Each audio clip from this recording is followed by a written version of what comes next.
রমজানের মধ্যে এগুলো রাস্তাগুলোর যতটা সম্ভব সংস্কার করা হবে। ট্রেনের জন্য আমরা 10টা বিশেষ ট্রেন আমরা চালু করতে 5 জোড়া। ঈদের আগে রাস্তার একটা সংস্কার করা, তো এগুলো আইডেন্টিফাই করা হয়েছে এবং এগুলো এই যে 15 রমজানের মধ্যে এগুলো রাস্তাগুলোর যতটা সম্ভব সংস্কার করা হবে।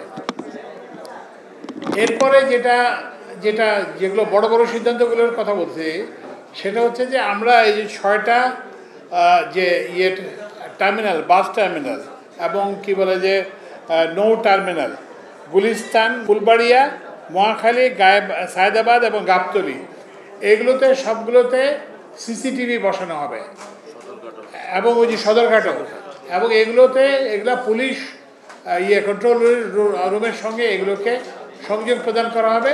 এখন সেগুলোর মাধ্যমে এগুলো পুরোপুরি মনিটরিং করা হবে, মানে ওই যে যাত্রীদের কি অসুবিধা হচ্ছে, কোথায় কি হয়রানি হচ্ছে, এগুলো সব দেখে এগুলো তাৎক্ষণিক ব্যবস্থা করবে।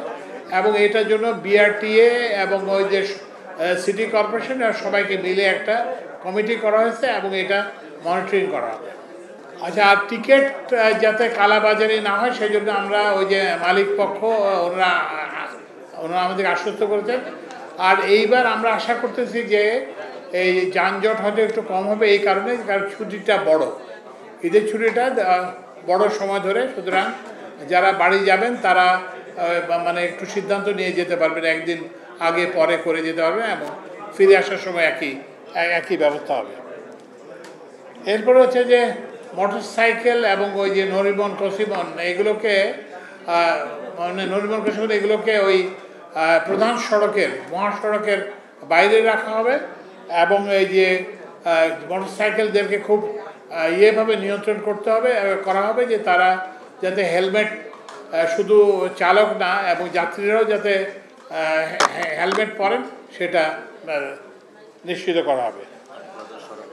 আচ্ছা, আরেকটা হচ্ছে যে ডেপুটি কমিশনার সাহেবদেরকে বলা হয়েছে যে রাস্তার মধ্যে যে হাট বাজার, রাস্তার পাশে যে হাট বাজারগুলো আছে অন্তত ঈদের এই সময়টা হাট বাজার যাতে ওখান থেকে সরিয়ে নেওয়া হয় যাতে যাতায়াত, এবং ওই যে ঢাকা বাইপাস এটাও সাময়িকভাবে খুলে দেওয়া হবে যাতে। তারপরে ওই যে যেটা বলা হয়েছে যে ঢাকা বিআরটি, এটাকেও আমরা ওই একদিক থেকে যাতায়াতের ব্যবস্থা করব যাতে যাতায়াতটা স্মুথ হয়। আর ট্রেনের জন্য আমরা 10টা বিশেষ ট্রেন আমরা চালু করতে 5 জোড়া। আর হচ্ছে যে এখন আর অফ ডে থাকবে না, প্রত্যেক দিনই ট্রেন যাতায়াত করবে।